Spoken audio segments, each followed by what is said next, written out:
어제 또 하나요. 김건희 여사 특검하고 최혜병 특검에서 김건희 여사도 특검의 소환 조사를 할 수 있다라고 얘기를 하면서 이경민 변호사 그러다 보니까 김건희 여사 측에서 어떤 입장을 냈냐면 특검에서 부른다면 당연히 조사에 나갈 것이라는 입장을 냈어요. 이것도 압박의 효과가 나타났다고 봐야 되는 겁니다.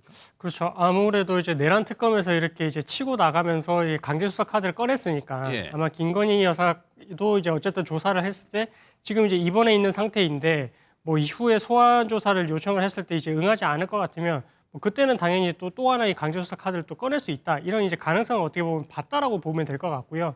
그래서 그런 부분들에 있어서는 앞으로 수사에 좀 협조하는 그런 이제 태도를 취하겠다라는 예. 그런 입장을 피력을 함으로써 일단은 강제 수사 대신 임의 수사로 그냥 진행을 하는 것을 좀 이제 예정을 하고 이제 계속 뭐 특검한테도 이제 그런 의견을 좀 의사표현을 한 것이다. 이렇게 좀 이해를 하면 될 것 같습니다.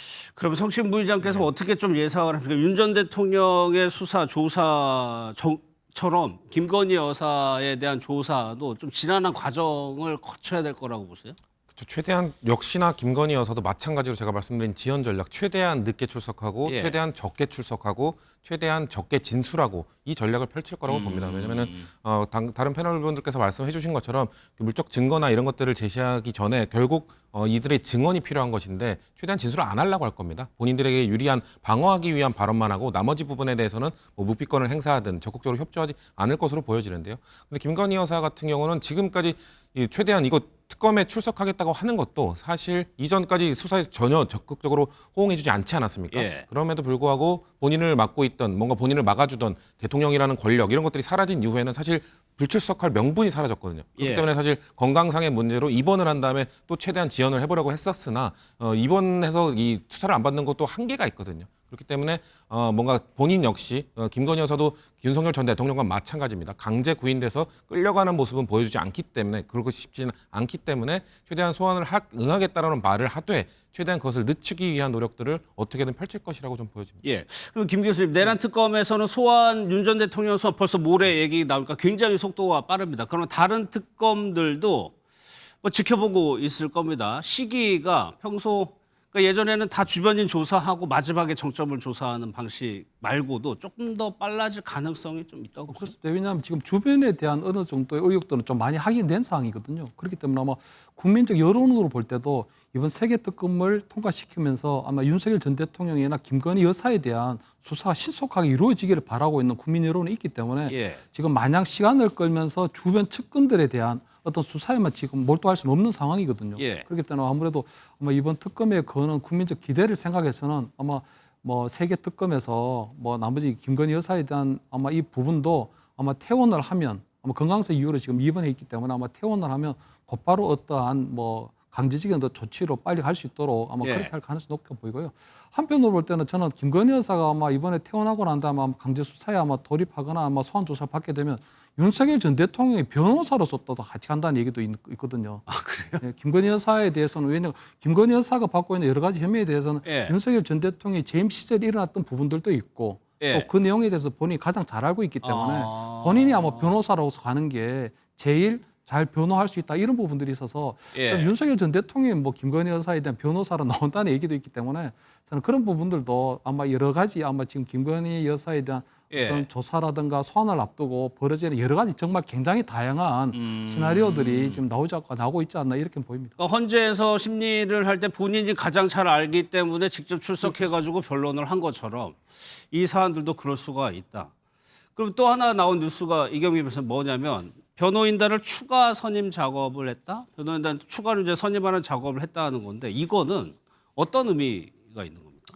그러니까 이제는 이제 혐의가 너무나 많고 예. 그래서 이제 대응을 해야 되는 부분도 이제 이전에는 뭐 대통령실을 통해 가지고 뭐 조사 일정이라든지 이런 부분들에 이제 뭔가 이제 도움을 받았다라고 할 것 같으면 이제는 그런 방어막이 완전히 사라졌거든요. 예. 그래서 이런 부분들도 결국 이제 변호인을 통해서 이렇게 출석 일정 조율, 그다음에 뭐 조사하는 부분에 대해서 어떻게 대응을 할지 이런 부분들에 대한 전략을 다 짜야 되기 때문에 예. 그래서 아마 이게 단순히 몇 명의 변호인만으로는 이 16개 의혹을 전부 다 이제 좀 대응을 하긴 좀 쉽지는 않을 것 같고 거기다가 지금 이제 인지 수사를 할 수가 있습니다. 그러니까 16개 한정되는 게 아니라 예. 조사를 해 나가는 과정에서 추가로 혐의점이 있으면 더 혐의가 늘어날 수도 있는 부분이거든요.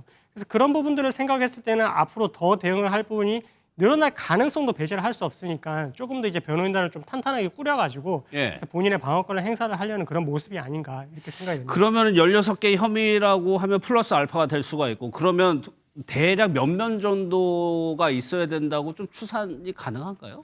근데 그거는 뭐 사실 그 법무법인을 선임을 했을 때 법무법인에 소속된 또 변호사들이 또 여러 명이 있습니다. 예. 그래서 이제 뭐 표면적으로 법무법인이 뭐 몇 개가 있다라고 해서 이제 그것만 갖고 이제 전부 커버를 못하는 게 아니야 이렇게 볼 수는 없는 것이고, 근데 이제 어쨌든 이제 뭐 앞으로의 수사 방법에 있어가지고 또 전문가라고 할 수 있는 또 변호인 집단이 또 따로 있을 수도 있는 만큼 아마 그런 부분들을 고려를 해서 이제 결정을 하게 될 것이고, 단순히 몇 명의 숫자가 필요하다 이렇게 좀 보기에는 좀 애매한 부분이 있는 것 같습니다. 알겠습니다. 또 한 명이 김용현 전 장관입니다. 구속기간 만료 3시간을 앞두고 다시 구속이 됐는데 반발하고 있는 김용현 전 장관 변호인 측 얘기 한번 들어보겠습니다. 형사소송법의 기본 원칙이 무죄 추정 및 불구속 재판이지 않습니까? 그러니까 오늘 25일, 24시, 그러니까 자정이 되면 구속 만료입니다. 석방되시는 게 당연하고요. 지금 특검이 불법 기소를 하고 권한 없이, 그다음에 거기에 재판부가 호응해서 절차 위반한 신문기를 진행하는 건 전 기본적으로 불법이라고 보고 있습니다. 김용현 전 장관이 다시 구속된 거에 대해서는 뭐 성취 분야 일단 뭐 성과라고 특검팀이 성과로 평가를 하더라고요. 그렇죠. 그리고 꼭 필요한 일이었다고 생각합니다. 예. 저는 김용현 전 장관 같은 경우는 지금 내란 중요 임무 종사자인데 사실상 저는 공동 우두머리급의 혐의자라고 생각합니다. 예. 그렇기 때문에 지금 윤석열 전 대통령이 사실 저는 구속 취소된 것도 매우 부적절했다고 보고 있습니다만, 김용현 전 장관도 풀려나게 된다면 증거인멸의 우려가 매우 큰 사람이거든요. 왜냐하면 우리가 익히 알고 있다시피 비상계엄 당시 그 포고령을 작성한 것으로 알려져 있는 그 노트북을 망치로 예. 부수라고 명령을 내렸던 것도 김용현 전 장관이고, 그리고 관계자들을 연락을 취하면서 뭔가 지휘했던 것도 김용현 전 장관이기 때문에 만약에 김용현 전 장관이 구속이 만료돼서 풀려난다? 그러면은 증거인멸 내지는 그 공동의 정범들 그리고 그 내 중요 임무 종사자들과 아마 입을 맞추는 그런 혐의를 할 것이 뭐 저는 명백하기 때문에 예. 특검이 재빠르게 취해서 구속을 연장하게 된 것은 좀 매우 적절한 조치였다고 보고 있습니다. 예, 이 부분 한번 짚어볼게요. 이제 김 전 장관 측에서 재판부 기피 신청을 5번이나 했다고 하던데 이경민 변호사님,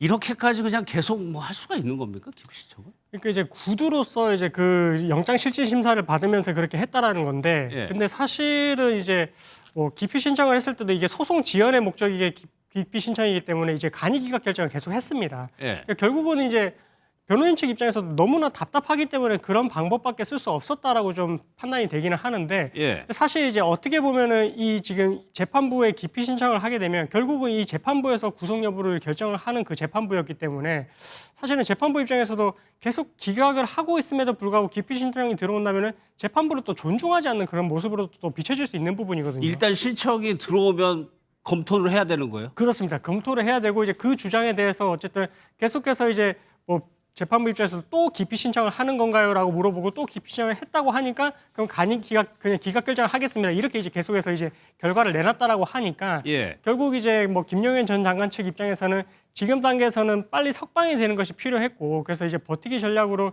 계속 했는데 결국은 이제 뭐 추가 기소도 되고 이렇게 이제 뭐 나갈 수 있는 방법이 막히다 보니까, 그래서 재판부에 대한 기피 신청을 통해서 뭐 이 재판부에서 뭔가 이 본인들 입장에서는 이 구속영장이 발부될 가능성이 높다라고 판단을 했기 때문에 예. 그런 방법을 쓸 수밖에 없지 않았나 뭐 이렇게 추측을 하고 있습니다. 알겠습니다.